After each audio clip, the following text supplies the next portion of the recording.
sommet One Ocean en février dernier à Brest, deuxième conférence des Nations Unies sur les océans prévue fin juin à Lisbonne, plan pour une gouvernance internationale des océans présenté aujourd'hui par la Commission européenne. La protection de l'océan qui couvre 71% de la surface de la planète est peut-être, enfin et plus que jamais, considérée comme un enjeu majeur.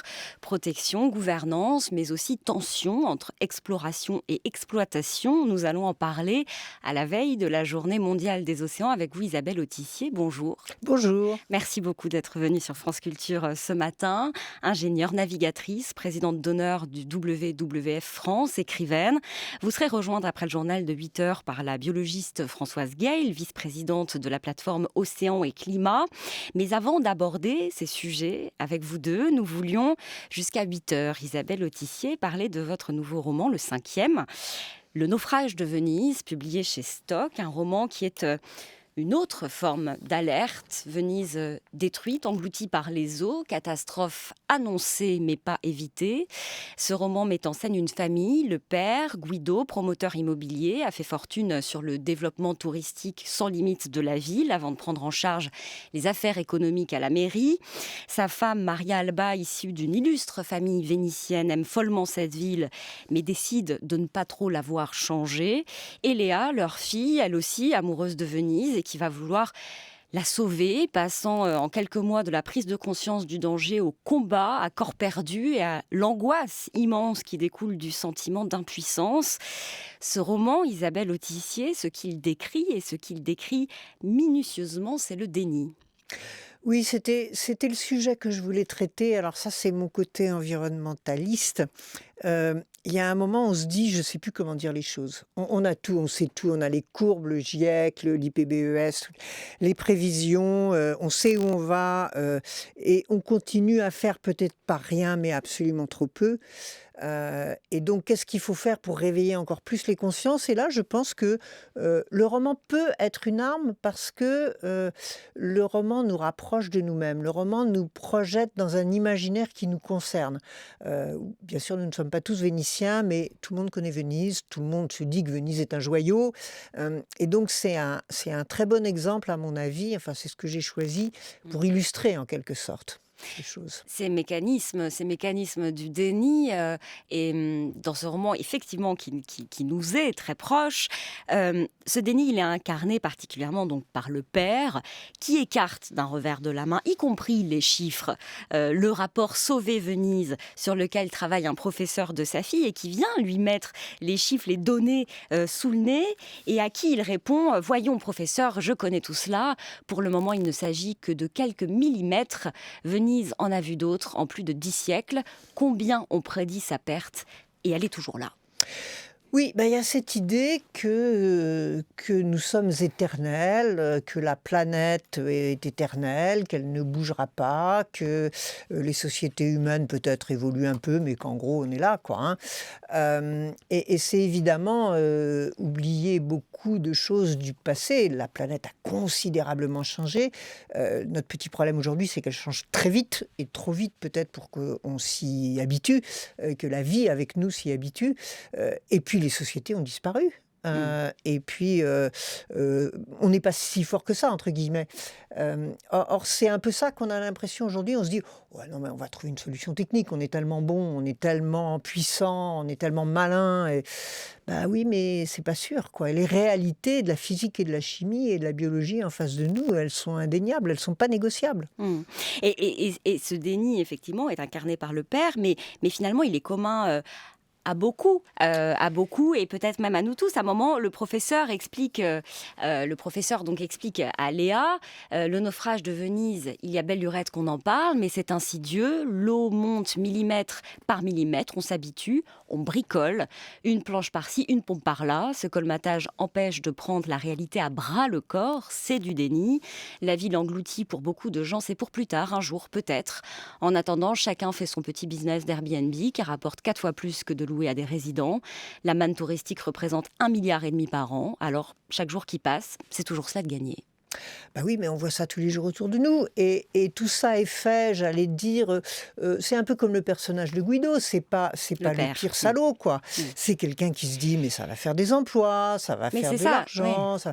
Donc il fait ça, lui, avec toute sa bonne foi, j'allais dire, d'homme du XXe siècle, qui pense que tout est lié au PIB, finalement. Sans s'apercevoir qu'il y a d'autres réalités à côté. Mais oui, c'est quelque chose qu'on voit tous les jours à l'œuvre autour de nous. Ce que vous dites dans un autre livre dont nous parlerons tout à l'heure, qui s'appelle Notre avenir s'écrit dans l'océan, c'est que effectivement on sait mais qu'on ne veut pas voir. Et vous dites on manque d'imagination finalement, parce que si on arrivait réellement à voir ce qui nous attend, si nous continuons comme ça, alors oui, on agirait beaucoup plus et plus vite. Oui, moi j'ai une petite anecdote. Il y a 1 an environ, j'habite La Rochelle et il y a des lycéens qui sont venus me voir parce qu'ils faisaient une étude. Ils devaient imaginer La Rochelle dans un siècle. Donc ils interrogeaient des gens. Et ils me disent alors madame, pour vous. Et moi immédiatement je leur dis avec des passerelles au premier étage. Et là j'ai vu leurs yeux s'agrandir de stupéfaction. Je leur dis mais évidemment. Aujourd'hui, par les très grandes marées, on est à 20 centimètres du bord du quai. Alors, on va peut-être mettre 1 ou 2 étages de pierre en plus, hein, mais ça ne va pas empêcher que, au train où vont les choses, il y aura 1 mètre, 1,50 m, 2 mètres, je ne sais pas exactement, dans un siècle. Donc, bien sûr, la ville sera plus habitable, en tout cas pas au rez-de-chaussée. Mm. Ça, c'est quelque chose, voilà, c'est sur le papier. Tout est sur le papier. Mais comment est-ce qu'on peut imaginer que la ville de La Rochelle ne sera plus habitable ? Et c'est peut-être justement pour aider notre imagination qu'arrive un roman comme celui-ci, en fait. Ou des Oui, alors, films, ou des... Bon, qui commence par le désastre, parce que ça s'ouvre justement, dessus, c'est oui. cet effet coup de poing un peu Mm. que j'ai un peu recherché. Il ne s'agit pas de faire un livre militant, c'est un roman avant tout, hein. C'est Oui, une oui, histoire tout à fait. de personnes, de Mm. personnages. C'est une histoire dans cette famille qui, malgré tout, s'aime, malgré les dissensions, entre guillemets, idéologiques. Mais quand même, voilà, Venise détruite, ça va ressembler à ça. Mm.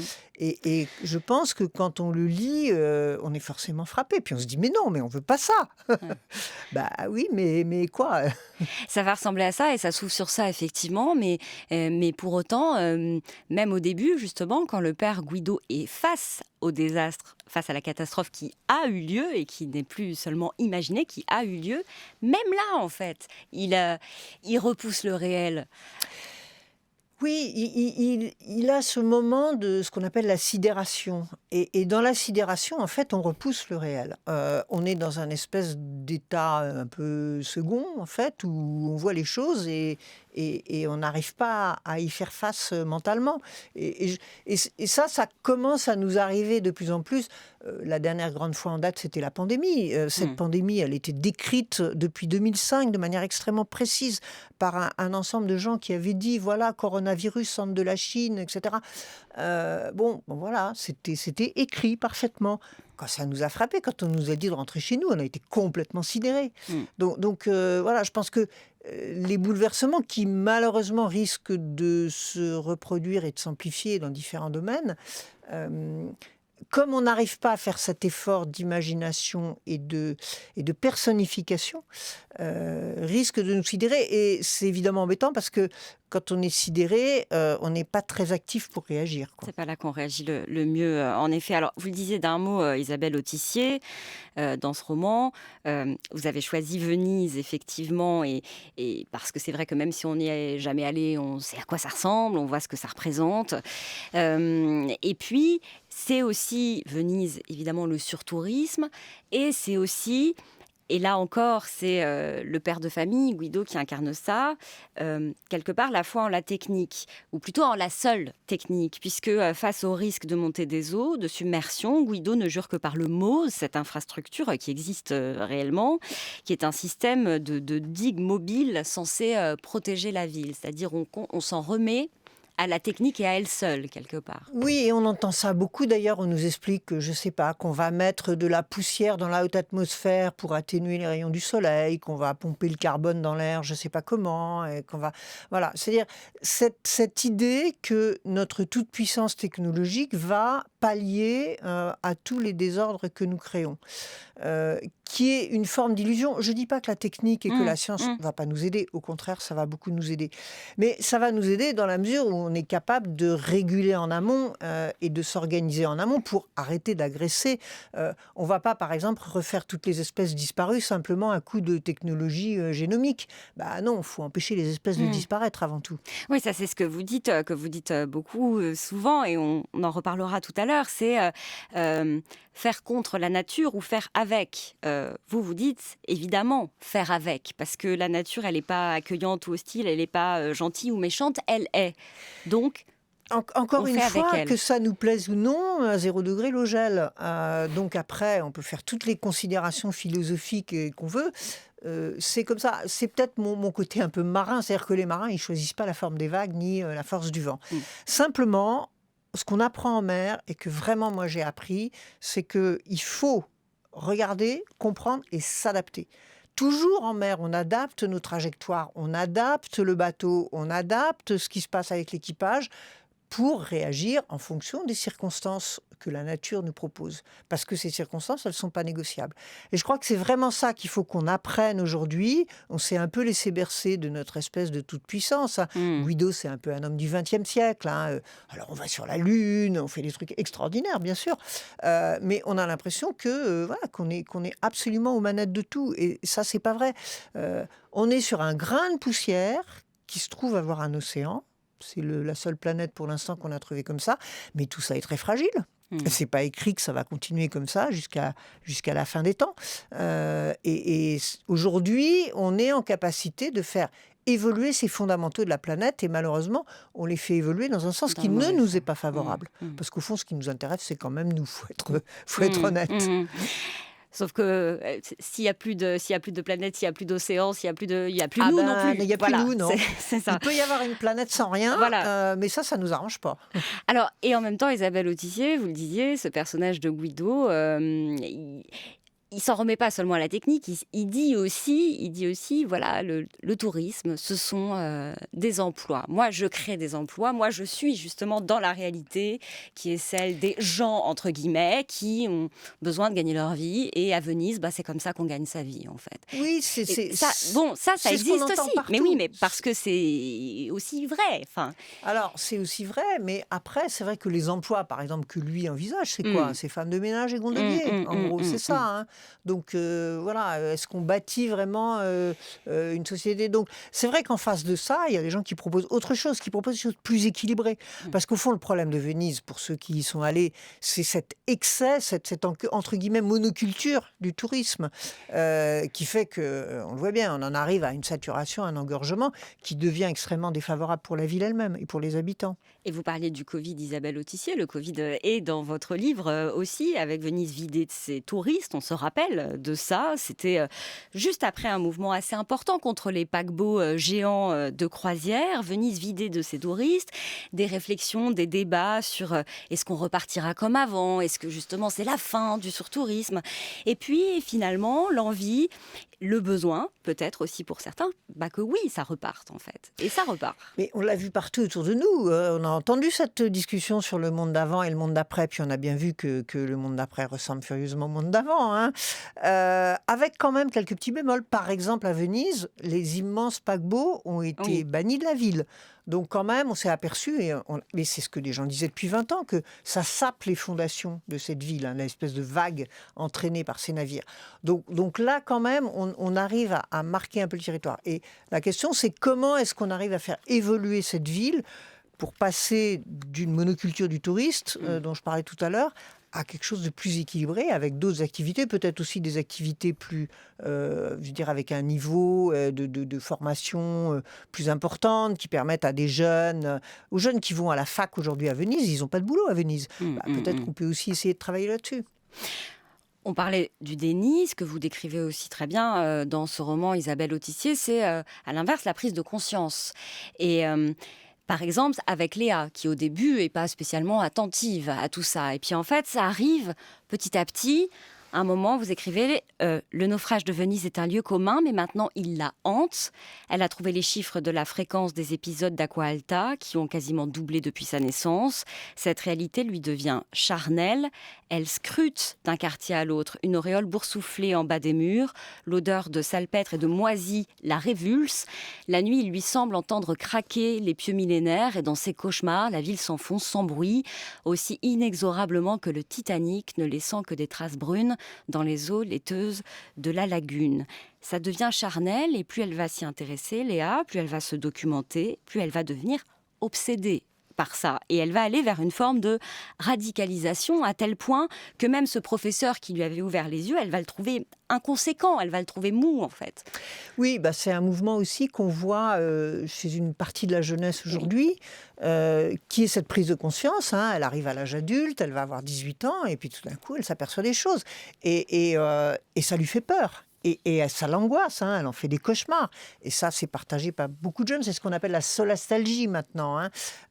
Et donc, oui, elle a l'impression que la génération adulte qui est au pouvoir aujourd'hui, qui est aux manettes, ne fait pas grand-chose. Et elle a envie, pardonnez-moi l'expression, de leur rentrer dedans, quoi. Donc oui, elle va se radicaliser. Et elle ne sait pas par où prendre les choses, quoi. Elle se sent très impuissante. La solastalgie ou l'éco-anxiété, parce qu'il y a beaucoup d'anxiété aussi. C'est tout à fait, c'est l'éco-anxiété. C'est-à-dire qu'elle se sent impuissante, elle essaye de se bagarrer avec ses amis, ils font des manifestations, ils font un certain nombre de choses, et elle ne trouve pas la solution. En fait, elle se sent très seule face à tout cela. Oui, parce qu'une fois qu'on sort du déni, qu'est-ce qu'on fait ? C'est ça la question, quand même. Alors, je crois que les choses sont quand même petit à petit en train d'évoluer. On a vu récemment, par exemple, la prise de position de certains jeunes. Je pense aux déclarations qui ont été faites je voulais vous par en parler, les jeunes de l'école d'agro. Moi qui ai fait agro, ça m'a beaucoup touchée. Oui, c'est une forme de radicalisation, mais ces jeunes-là, ils sont actifs, ils vont s'engager, ils vont faire des choses. Ils vont essayer eux, ils ont choisi de le faire en dehors. La question en dehors ou en dedans, elle peut se poser. Mais ils ont choisi de créer. Ils n'ont pas choisi de s'asseoir par terre et de pleurer. On les sent pleins d'énergie et plein de... Voilà. Donc je pense que c'est ça aussi qu'il faut encourager. Il faut être à leur écoute. Je pense que c'est important de leur dire qu'ils ne sont pas seuls. Ouais. Il ne faut pas les laisser vis-à-vis de cette anxiété, parce qu'eux, ils se disent que c'est leur vie. C'est leur avenir, c'est peut-être leurs meilleures années qui vont être hypothéquées quand on sera en 2030, 2040, 2050 et que ça va commencer à mal tourner. Donc je crois qu'il faut absolument, les soutenir de toutes nos forces et puis nous, là où on est, de faire ce qu'il faut pour que les choses évoluent, parce que les sociétés ont toujours évolué. C'est pas une fatalité qu'on soit aujourd'hui dans la surconsommation, dans l'excès, dans le gaspillage. C'est pas du tout une fatalité.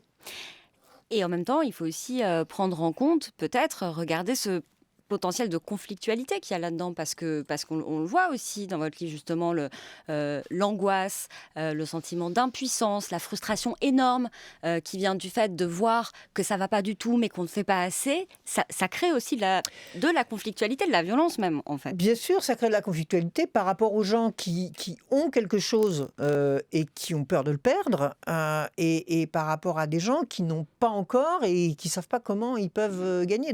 Donc là, il y a effectivement beaucoup de médiation, beaucoup de réflexion. Par exemple, il y a énormément d'emplois qui vont devoir changer.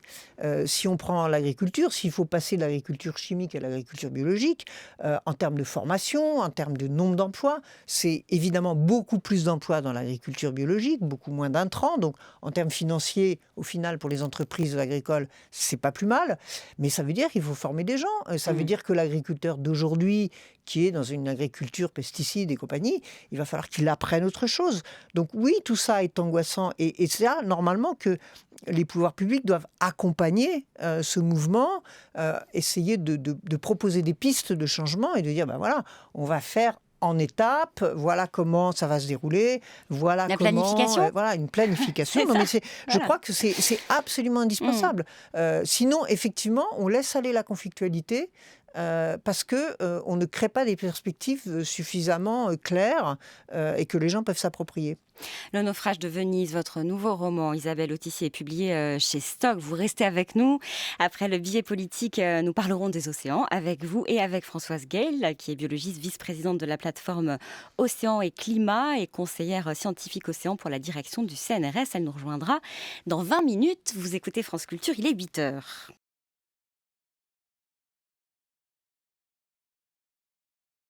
Nous retrouvons notre invitée Isabelle Autissier, ingénieure, navigatrice, présidente d'honneur du WWF France, écrivaine.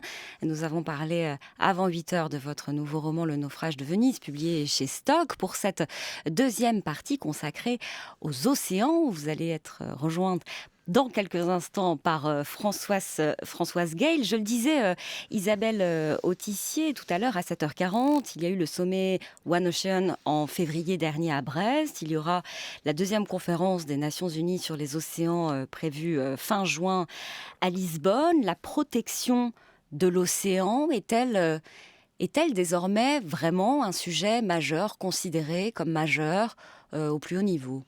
Je dirais pas encore considéré comme majeur, mais on monte en puissance. On a vu, en fait, pour moi, ça date de la COP 21, où on a vu la question, le mot océan arriver dans les accords. Oui. Jusqu'avant, ça n'existait pas, alors que l'océan, c'est quand même le numéro 1 de la machine thermique mondiale. On est une planète qui a un océan, c'est exceptionnel. On n'en connaît pas d'autres pour l'instant. Et cet océan nous a quand même donné la vie, nous a quand même au final fait que nous existons en tant qu'espèce humaine. Donc ça vient, c'est encore trop lent, c'est encore considéré comme, un peu comme l'environnement, comme un sujet, une fois qu'on a réglé tous les autres. Et puis, il se trouve que c'est aussi, comme l'environnement, un sujet transversal. C'est-à-dire que ça touche à la fois la biologie, bien sûr, mais le commerce. 90% de ce qu'on a chez nous, ça a pris le bateau. Ça touche, on le voit aujourd'hui avec l'Ukraine, ça touche aussi les conflits mondiaux. Ça touche, voilà. L'océan, il est partout. Il y a une bonne raison, c'est qu'il est effectivement partout sur notre planète, quasiment. Oui, alors on peut rappeler que c'est 71%, c'est ça, de la surface de la Terre qui est couverte par l'océan. Alors Isabelle Autissier, évidemment, il y a tout ce que l'océan apporte et puis il y a tout ce dont il souffre. La liste des maux est assez longue. On pense d'abord, bien sûr, au réchauffement climatique. Qu'est-ce que concrètement le réchauffement climatique fait à l'océan ? Alors, il l'impacte gravement. L'océan a presque pris 1 degré, ce qui est colossal vu quand même la masse océanique, parce que vous parlez en surface, il faut parler aussi en volume, c'est encore plus important. Ce qui a 2 conséquences, le gonflement de l'océan, donc la montée du niveau des mers, qui menace un certain nombre d'endroits sur Terre, mais aussi l'acidification de l'océan. Et ça, c'est primordial pour la vie océanique. Si vous mettez une coquille calcaire dans un verre de coca bien acide, la coquille va se dissoudre. Donc ça attaque les fondamentaux en fait de la vie océanique, à commencer par le plancton, mais aussi, on le voit, le corail souffre beaucoup à la fois du réchauffement et de l'acidification. Donc c'est vraiment quand même les bases de la vie océanique qui sont impactées par cette question de la crise climatique. Et c'est ce sur quoi vous travaillez, Françoise Gale. Bonjour. Bonjour. Merci d'être avec nous également. Vous êtes biologiste, spécialiste des écosystèmes profonds, vice-présidente de la plateforme Océan et Climat, conseillère scientifique océan pour la direction du CNRS. Alors justement, pour rappeler peut-être ce que représente l'océan, plutôt que paraphraser, je vais citer votre plateforme Océan et Climat, Françoise Gale, couvrant 71% de la surface du globe. On l'a dit, l'océan est un écosystème complexe qui fournit des services essentiels au maintien de la vie sur la Terre. Près de 30% du CO2 émis chaque année par l'homme dans l'atmosphère est absorbé par l'océan. Il est également le premier fournisseur net d'oxygène de la planète. L'océan constitue donc le principal poumon de la planète et se trouve au cœur de la machine climatique planétaire. Ça, c'est une expression que vous utilisez souvent, je crois, Françoise Gale, la machine climatique planétaire. Tout à fait, puisque finalement, si on considère le système climatique, l'océan fait partie de ce système climatique, mais beaucoup plus, il est là pour réguler aussi le changement climatique. Et donc si par exemple on considère la chaleur qui est dégagée à la suite des émissions de gaz à effet de serre, 90% ou plus est absorbé par l'océan. Donc imaginez l'océan qui s'échauffe, mais s'il n'était pas là, la température à la surface de la Terre serait absolument insupportable pour les humains et nous ne pourrions absolument pas survivre. Et donc l'océan, c'est justement quelque chose qui est essentiel pour la vie sur Terre. L'océan puits de carbone, mais le GIEC nous l'a dit il y a quelques mois encore, les puits de carbone commencent à montrer des signes de saturation et ça concerne aussi l'océan, Françoise Gaël. Donc cet allié du climat, comme dit le GIEC, est aussi menacé de ce point de vue-là parce que s'il ne peut plus absorber ou plus absorber autant, on va avoir un gros problème. Oui, tout à fait. C'est pour ça qu'il faut qu'on prenne conscience de l'urgence climatique. C'est-à-dire que si encore aujourd'hui l'océan est capable d'absorber cette chaleur dont j'ai parlé tout à l'heure, ce qu'on ne sait pas, c'est jusqu'à quand il pourra le faire. Et ce qu'on appelle les points de bascule, les tipping points, on ne sait pas encore. On commence juste à les modéliser, mais nous sommes encore loin de savoir à quel moment ça va arriver. Et ce qui serait dramatique. Isabelle Autissier, l'océan se réchauffe, donc y compris les grands fonds, pas seulement la surface. Vous avez parlé de la dilatation de la masse aquatique. En fait, la montée du niveau de la mer, c'est ça aussi, c'est la fonte des glaces et la dilatation de la masse aquatique. Et puis, il y a aussi le déplacement des espèces marines, la perturbation finalement que ça inflige aux espèces marines. Oui, parce que sur Terre, une espèce d'arbre, par exemple, avant de bouger en quelque sorte, par exemple vers le nord, il va lui falloir du temps, plusieurs dizaines d'années pour qu'un nouvel arbre pousse un peu plus loin. En mer, il n'y a pas de barrière. Donc les organismes vivants, il faut bien se souvenir qu'à part les mammifères marins, sont les organismes dont l'intérieur de leur corps est à la température de l'extérieur. Ce ne sont pas comme nous des animaux homéothermes. Donc, ils vont se déplacer vers le nord pour continuer à trouver des conditions qui leur conviennent et puis, du coup, de proche en proche, la nourriture qui leur convient. Sauf que, évidemment, à un moment donné, ça aura des limites. Mais c'est un phénomène qui est extrêmement rapide. Dans l'océan, qui est entre 5 et 10 fois plus rapide qu'à Terre, qui provoque des bouleversements, parce que les ajustements ne se font pas toujours. Prenez la morue, elle a migré de plus en plus nord, le long des côtes, par exemple en Europe du Nord, sauf qu'à un moment donné, elle ne pourra pas aller plus loin parce qu'elle va tomber dans les grands fonds. Et les grands fonds, ça ne lui convient pas. Donc on va voir un certain nombre de... et je reprends beaucoup l'expression que vient d'utiliser Françoise en anglais, le tipping point, des moments de bascule. Et la nature, elle marche beaucoup comme ça. C'est comme, tout à l'heure je disais, la glace à 0 degré. C'est un moment où tout d'un coup ça change de manière très brutale, alors qu'avant ça avait changé tout doucement, puis bing, tout d'un coup il se passe quelque chose. Et ben, d'un point de vue biologique, on voit ça aussi à l'œuvre dans l'océan. Alors, on va parler de la gouvernance. Je voulais juste, avant ça, il y a une autre menace très importante pour l'océan, c'est la pollution, les plastiques notamment. Ça, c'est un sujet prioritaire aussi pour vous, Isabelle Autissier. Alors, est-ce que on parle d'un sommet international sur les plastiques qui pourrait avoir lieu. Ça, on est où ? Alors, on espère. Au WWF, on s'est beaucoup battu là-dessus, à condition que ce sommet soit contraignant. Parce que s'il s'agit de vœux pieux... En fait, notre seule solution, c'est de diminuer notre consommation de plastique, qui aujourd'hui est quand même explosive et continue à être explosive.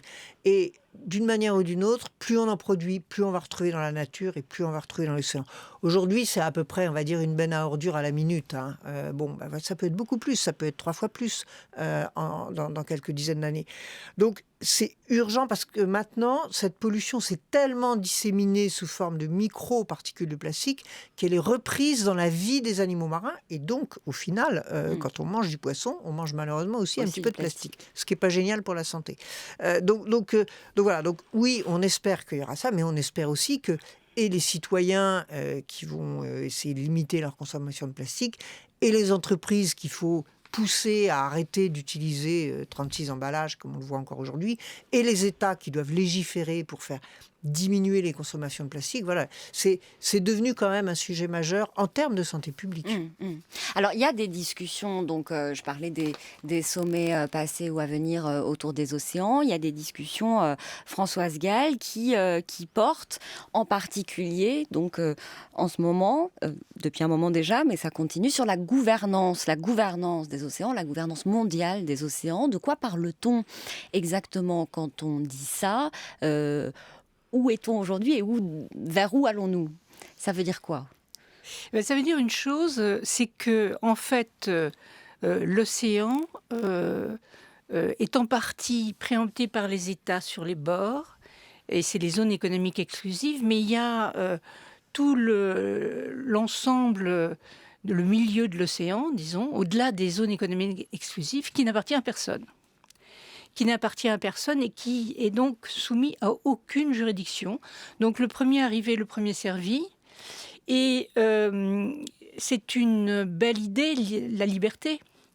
Mais quand on est un petit État insulaire, par exemple, dans le Pacifique, et qu'on voit à proximité de ses côtes des armadas de navires exploitant les ressources, qu'elles soient de poissons ou d'autres, on s'interroge sur le bien fondé de leur présence.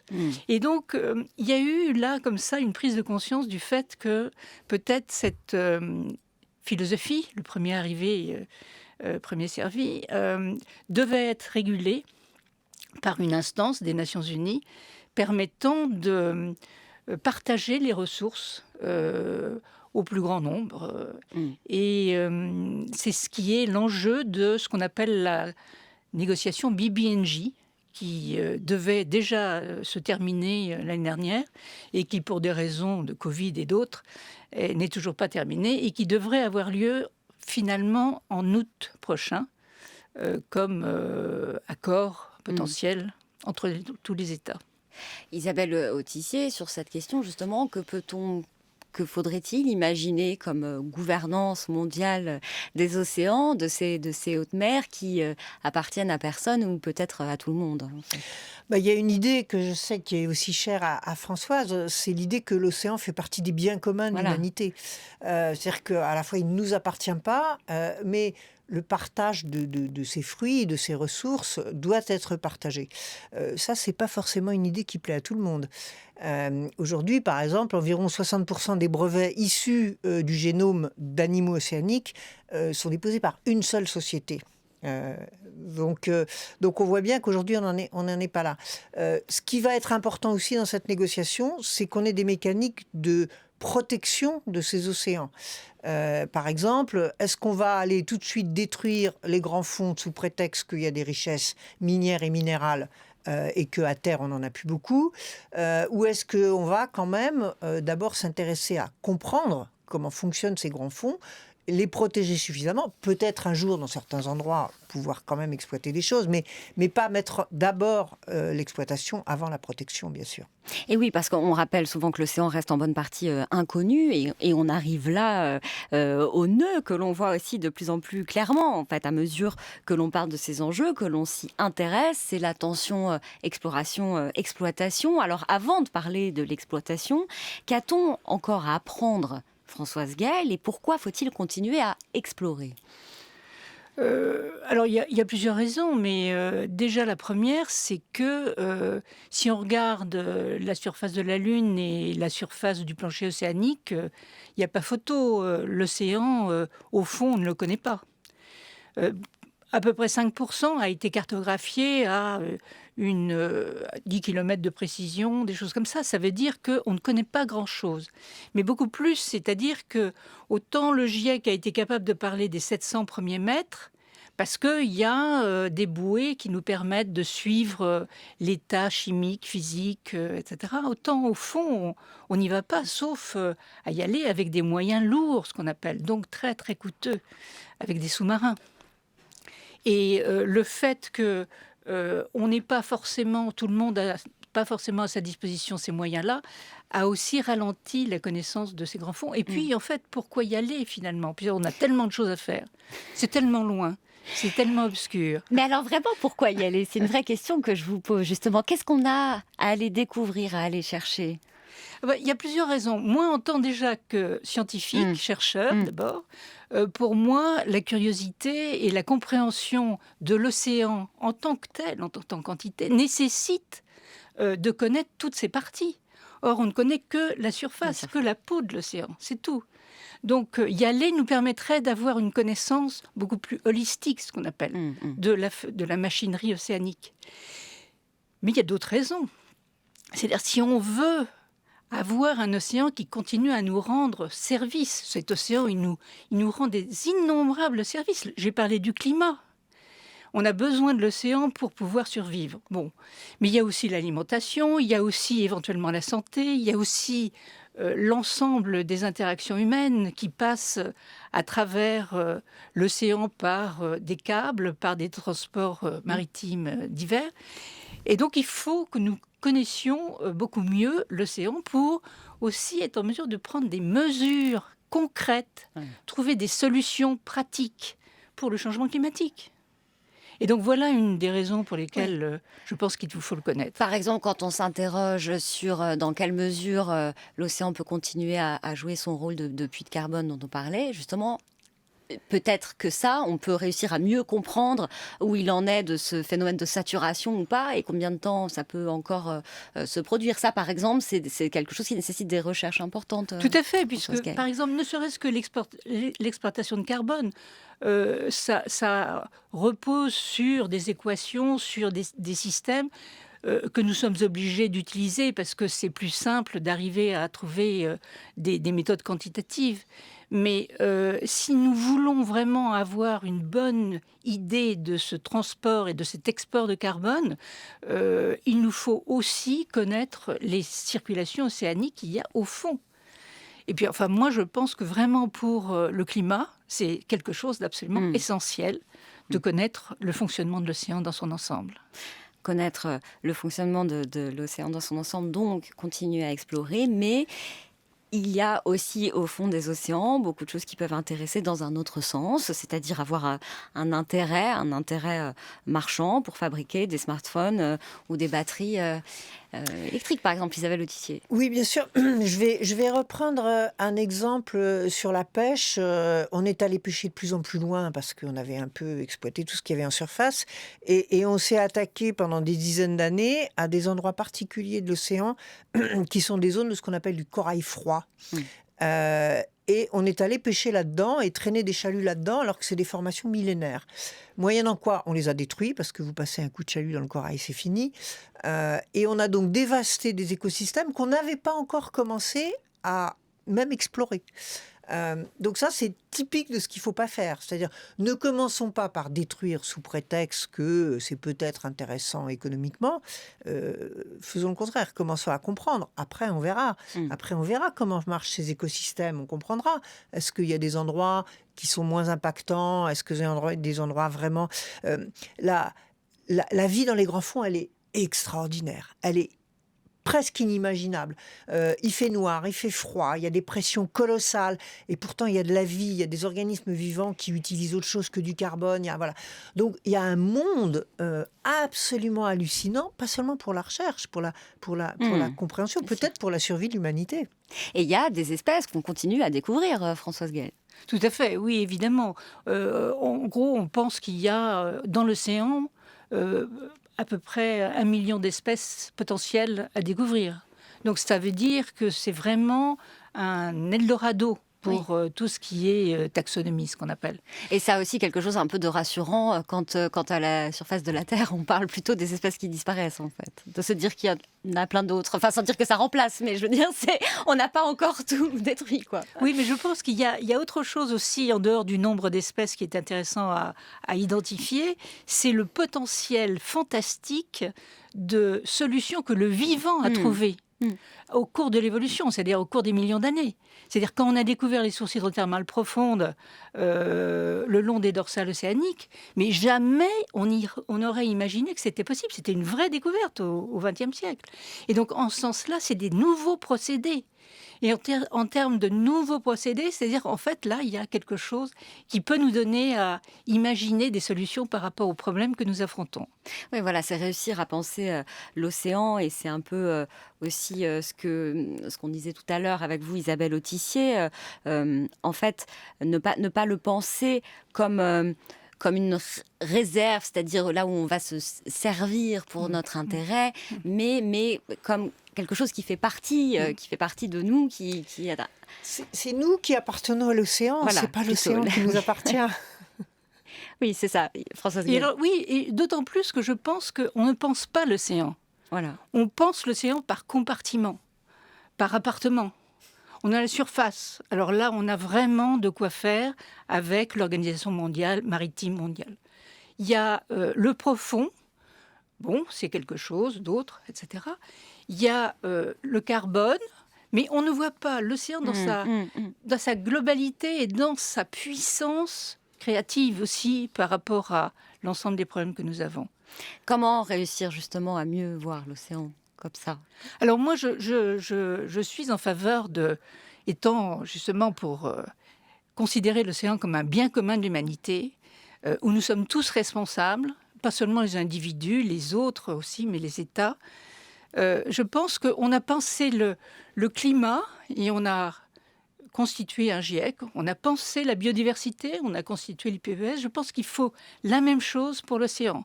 Alors je suis en faveur d'un IPOS, ça veut dire un panel international pour la durabilité de l'océan. Comment arriver à faire ça? Je crois que non seulement il faut avoir des scientifiques, mais il faut aussi avoir d'autres usagers qui ont des savoir-faire qui peuvent compléter ou modifier ou attirer l'attention sur des questions que les scientifiques n'auraient pas forcément identifiées comme telles. Et là, je crois que c'est ce que nous allons présenter à Lisbonne à la fin du mois de juin, pour le DD14, c'est-à-dire la constitution d'un panel dont la finalité sera mais qu'est-ce qu'on va avoir finalement dans un siècle par rapport à l'océan? On est capable de dire voilà l'état de l'océan, c'est ça aujourd'hui, mais demain avec l'usage que nous faisons de l'océan, qu'en sera-t-il de sa bonne santé, de son fonctionnement? Et donc voilà pourquoi je suis en faveur de cette plateforme. Et ça, c'est sur la bonne voie? Oui, tout à fait. Je pense que, c'est un peu tôt pour le dire, mais la Commission européenne est tout à fait en faveur de l'exploration de cette idée. Nous allons avoir une publication, j'espère, qui va paraître très bientôt. Et la communauté scientifique, des climatologues comme des écologues, comme de la biodiversité, est tout à fait d'accord pour aller vers ça. Et les jeunes sont particulièrement motivés aussi pour participer. Et donc la créativité sera au rendez-vous par rapport à ça. Isabelle Autissier, c'est aussi ce qu'on disait en première partie, faire avec et pas faire contre, considérer effectivement, comme vous le disiez, que l'océan ne nous appartient pas, qu'on n'est pas chez nous sur l'océan.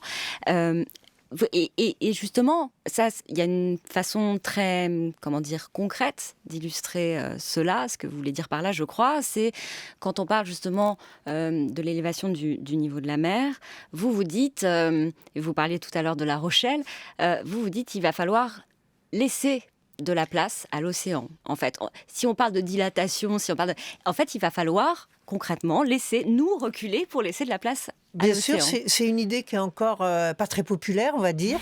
Demandez aux maires des communes littorales, ils vont vous dire que leurs braves administrés veulent des bonnes digues, bien solides, sauf qu'on ne va pas pouvoir monter comme ça et essayer de s'enfermer comme dans un château fort. Donc il y a quand même toute une réflexion autour de, par exemple, de la dépoldérisation.